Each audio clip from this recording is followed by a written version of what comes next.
ఈరోజు మన రాష్ట్రంలో మీరు ఒకసారి చూసినప్పుడు నేను ఒక యజ్ఞమారిగా ముందుకు పోతున్నాను.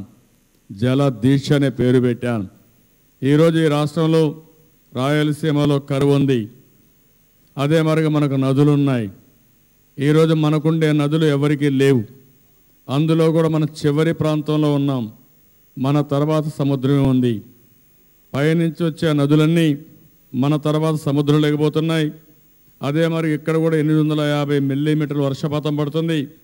అదే ఇజ్రాయెల్ చూస్తే 400 మిల్లీమీటర్ల వర్షపాతంతో ఇజ్రాయెల్లో కరువు అనే మాట లేకుండా హైటెక్ అగ్రికల్చర్ ద్వారా బ్రహ్మాండమైన ప్రాస్పరిటీ సాధించే పరిస్థితికి వచ్చారు. ఇది చూసిన తర్వాత నాకు అనిపించింది, ఒక్క గోదావరిలో సంవత్సరానికి 3000 టీఎంసీ నీళ్లు సముద్రం లేకపోతున్నాయి. నేను మిమ్మల్ని అందరినీ కోరేది ఒకటే, ఈరోజు గోదావరి నీళ్లు కృష్ణాకు తీసేపోయి, గోదావరి నీళ్లు పెన్నాకు తీసేపోయి రాష్ట్రంలో ఉండే నదుల అనుసంధానం చేయగలిగి గ్రావిటీతో ఎక్కడొస్తుందో చూసుకున్న తర్వాత తక్కువ లిఫ్ట్ ఇరిగేషన్ ఉంటే అవి కూడా ప్రొవైడ్ చేయగలిగి ఈ రివర్స్ అన్నీ కానీ సమర్థవంతంగా ఉపయోగించుకోగలిగితే ఈ రాష్ట్రంలో కరువు అనే మాట ఉండదు. కరువు లేకపోతే బంగారు బండే భూములు ఉన్నాయి, బంగారు పండించే రైతాంగం ఉన్నారు. మన రాష్ట్రానికి ఒక విశిష్టత ఉంది. ఒక్కొక్కరిని చూస్తే రైతులు ఎక్కడ నీళ్లుంటే అక్కడికి వెళ్ళిపోయారు. ఒకప్పుడు ఇక్కడ రైతాంగం బళ్ళారికి వెళ్ళారు, రాయచూరుకి వెళ్ళారు, మహారాష్ట్రకి వెళ్ళారు. ఇటీవల ఆఫ్రికా కూడా వెళ్ళిపోతున్నారు, చంద్రమండలానికి కూడా వెళ్ళిపోతారు. రేపు నీళ్లు ఉన్నాయని తెలిస్తే అక్కడ కూడా వెళ్ళిపోయే తెలివితేటలు మన వాళ్ళకు ఉన్నాయి, శక్తి సామర్థ్యాలు ఉన్నాయి, దాంట్లో అనుమానమే లేదు. అలాంటి చొరవ ఉండే ప్రజలున్నారు. మీరు ఒక మాట చెప్తే ఆ మాట బాగుందనిపిస్తే వాళ్ళే 10 అడుగులు ముందుకేసే పరిస్థితి ఉంటుంది. మనకంటే ఫాస్ట్గా ముందుకు పోతారు. నేను అందుకే ఒక మాట చెప్పాను, ఆంధ్రప్రదేశ్ రాష్ట్రాన్ని కరువు రహిత రాష్ట్రంగా తయారు చేయడానికి పెద్ద కష్టం కాదు.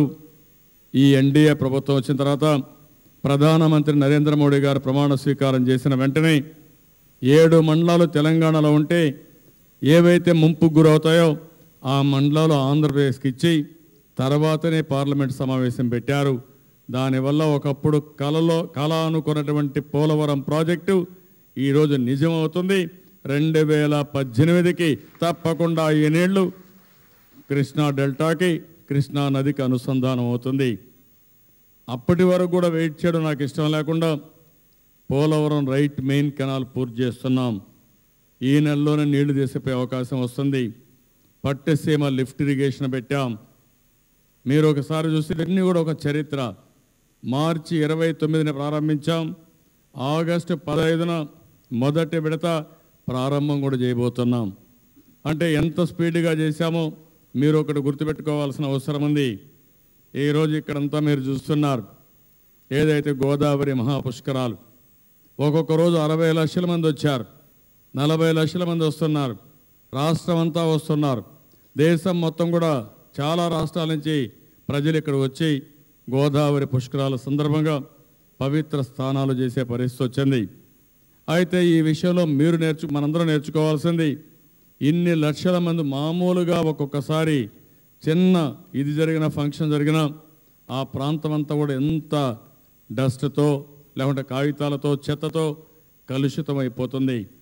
ఇంతమంది వచ్చిన వాళ్ళు కూడా వీళ్ళందరూ కూడా పిండ ప్రదానం చేస్తున్నారు పెద్దలకి. వచ్చిన వాళ్ళందరూ కూడా స్నానాలు చేస్తున్నారు. వాళ్ళు తిన్న వస్తువులంతా రోడ్డు మీద వేస్తున్నారు.